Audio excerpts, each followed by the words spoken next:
You know, President Trump wants to come after the jobs and create uncertainty, not only in Canada, but across the world. And we're going to begin in Washington, where Prime Minister Mark Carney is heading for yet another high-stakes meeting with U.S. President Donald Trump. A critical moment as Canada is seeking tariff relief. The days before one of the year's most anticipated meetings, the mood in Washington feels tense. Prime Minister Mark Carney is preparing to meet U.S. President Donald Trump on October 7, his second trip to the White House since taking office. Back home, critics demand results. In Ottawa, his team chooses every word carefully. But before Carney even boards his flight, the story shifts. In Quebec City, at the Great Lakes St. Lawrence Governors and Premiers Conference, several American governors from Michigan, Ohio, and Pennsylvania speak out against the tariffs, straining relations between their country and Canada. They remind everyone that more than 55 million jobs depend on the cross-border economy. These are not foreign observers. They are Trump's own partners, warning that his trade policies are hurting their communities. For years, Trump has described tariffs as proof of strength.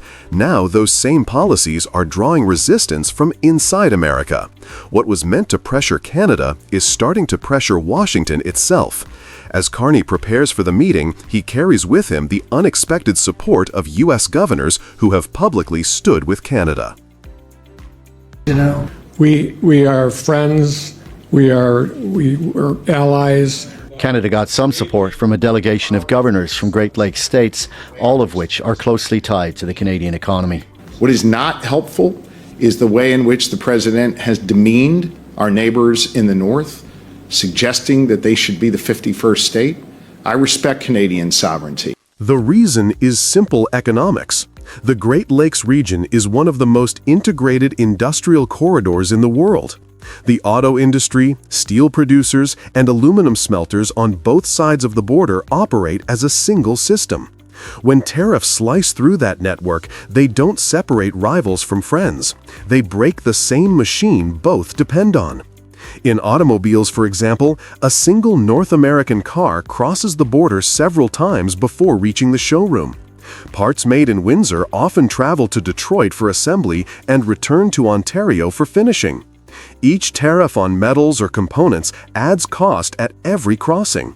For factories in Michigan and Ohio, that means higher prices and slower schedules. The metals that feed those plants tell the same story. Canada supplies roughly 90% of the primary aluminum imported by the United States, most used in cars and aircraft.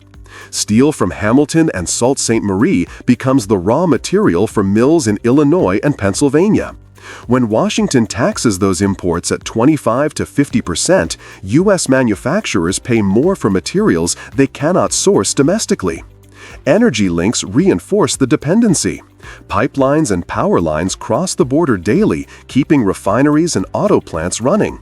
Ontario and Quebec rely on U.S. natural gas, while American states rely on Canadian electricity and oil. The supply chain moves in both directions. That is why the governors of Michigan, Minnesota, and New York are alarmed. Every new tariff threatens thousands of local jobs, from assembly lines in Detroit to ports along Lake Superior. Even brief disruptions ripple through transport and retail. By defending Canada, these governors are protecting their own voters. They know that punishing Canada means punishing themselves. Their message is practical. Keep the border open or risk breaking an economy that sustains both nations. For Carney, that shared interest transforms his trip.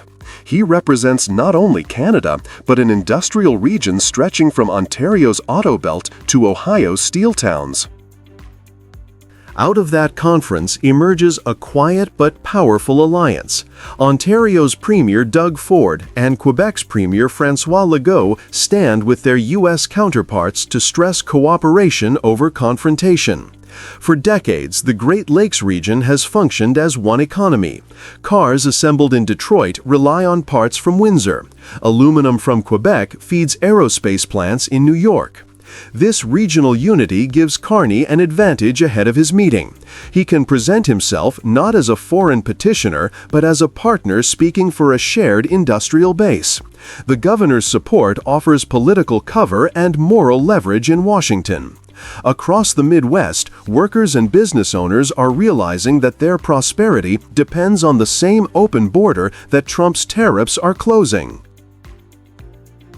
In Washington, Carney's team is finalizing briefing notes for the October 7 meeting. According to CBC News and Radio Canada, the main goal is partial relief on steel tariffs and a framework for future reductions. Officials are careful not to raise expectations. Trump's unpredictability is well known in Ottawa. The White House is also under pressure from a partial government shutdown and business groups warning of higher costs. Within that environment, Carney will argue that Canada is a trusted ally whose industries are vital to U.S. growth and security. His leverage comes from three fronts. First, critical minerals. Canada supplies nickel, cobalt, and lithium, all listed by the U.S. Department of Defense as strategic. Second, defense spending. Carney's plan to expand Canada's military budget by tens of billions could translate into contracts for U.S. suppliers if trade tensions ease. Third, political support from U.S. governors urging tariff relief.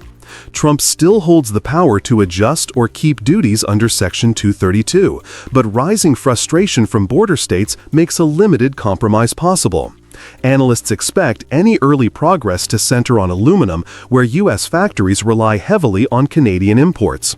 Lumber, tied to domestic politics, will likely remain unchanged.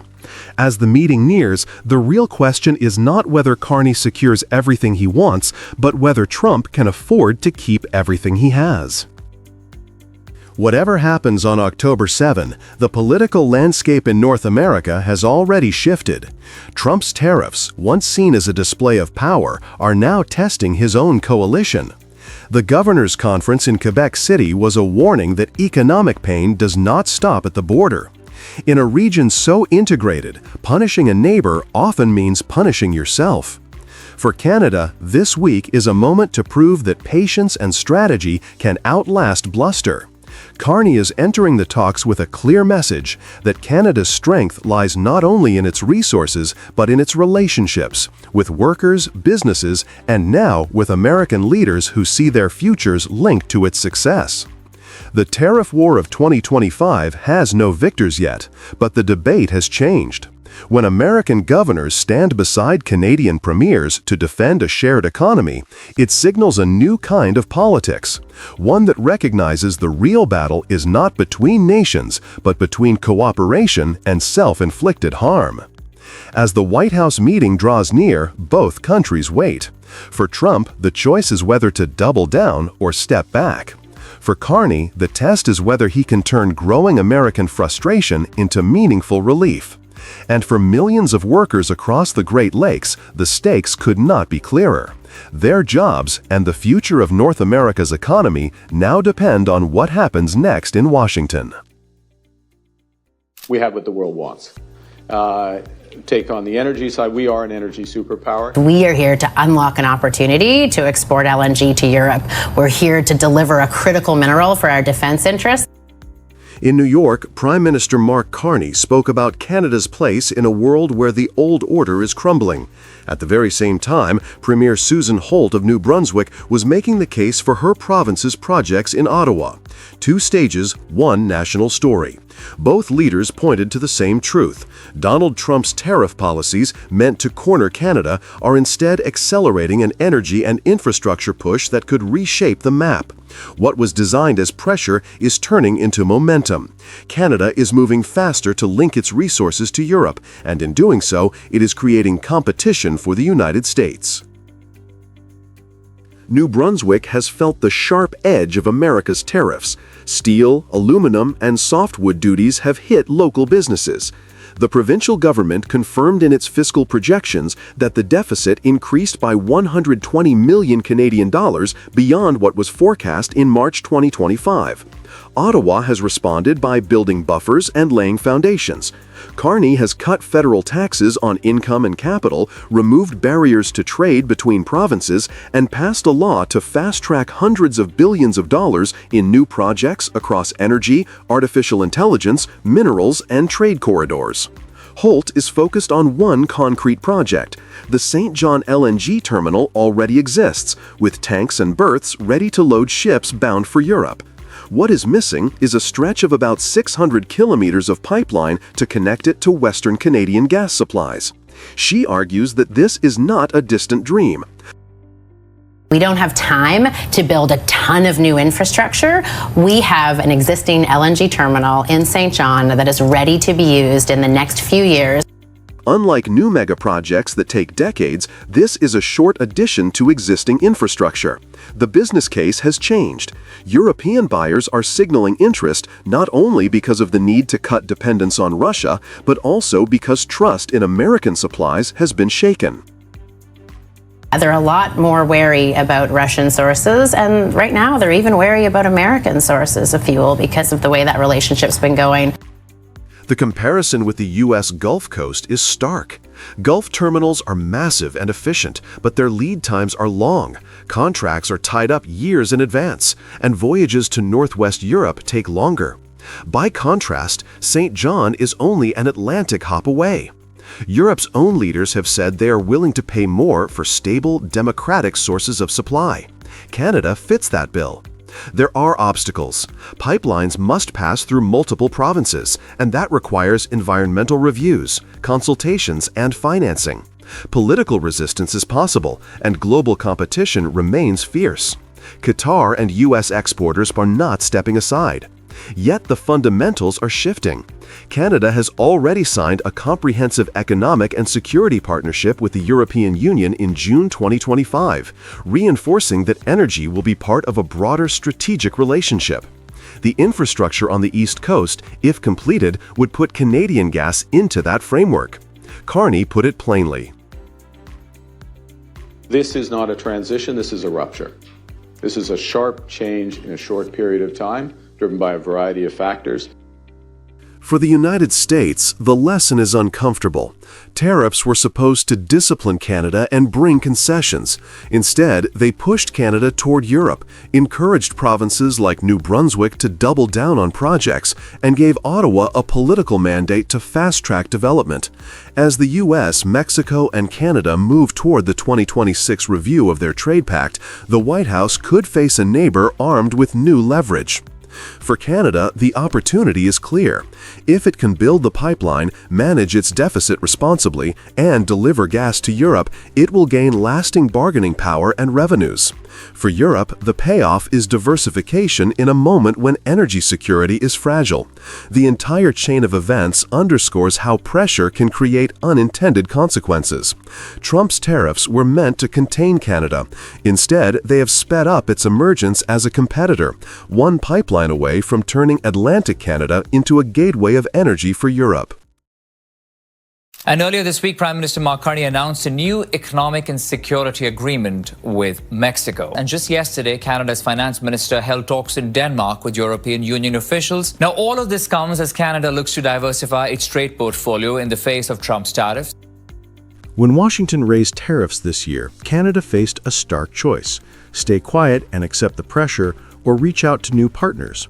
Ottawa chose the second path. Within days, Prime Minister Mark Carney signed a new economic and security agreement with Mexico, and Finance Minister François-Philippe Champagne traveled to Europe for high-level talks with the European Union. These steps were not symbolic gestures. They were clear signals that Canada will not stand alone, no matter how much pressure comes from the White House. What was supposed to be a moment of weakness has turned into a moment of action. Trump's tariff strategy was designed to corner Canada, to make the country feel dependent on access to the U.S. market. Instead, it has become the trigger for Canada to strengthen bonds with its continental neighbor and one of the world's largest economic blocs.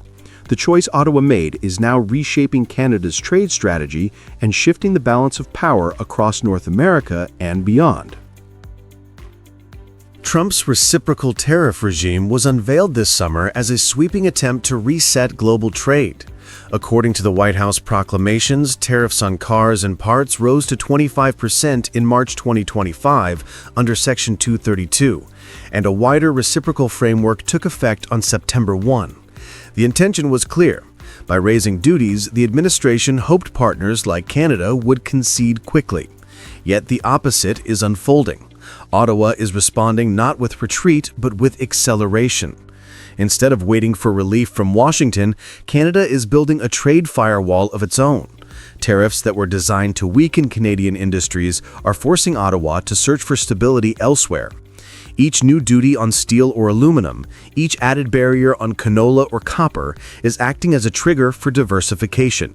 Rather than standing isolated, Canada is turning outward, binding itself more closely with neighbors and allies who are eager for dependable partners. This is how a tariff policy meant to dominate has ended up opening doors for Canada abroad. The first door opened in Mexico City. In mid-September, Carney and President Claudia Sheinbaum announced a strategic partnership covering agriculture, infrastructure, energy, and security. For Canadian canola farmers cut off from China's $5 billion market, Mexico's growing biofuel sector now offers a badly needed outlet. For Canada's energy producers, Mexico's infrastructure expansion creates fresh demand. The agreement is short on fanfare but long on significance. It showed that Canada can still shape continental ties without bending to Washington. Only days later, Champagne landed in Europe to pursue the next step. Speaking with EU officials in Denmark, the message was about more than trade volumes. Canada already has CETA, which in its 8 years has lifted services trade by over 70% and goods trade by 65%. The new focus is what experts call CETA Plus. That means moving into strategic cooperation on energy security, critical minerals, defense, artificial intelligence, and digital trade. These are the very sectors where Canada wants to secure future growth. With Europe searching for reliable suppliers of nickel, cobalt, and clean energy inputs, Ottawa is presenting itself as a trusted partner. By expanding ties with both Mexico and the EU, Canada is weaving a network that makes tariffs from Washington less decisive. The chain of events is striking.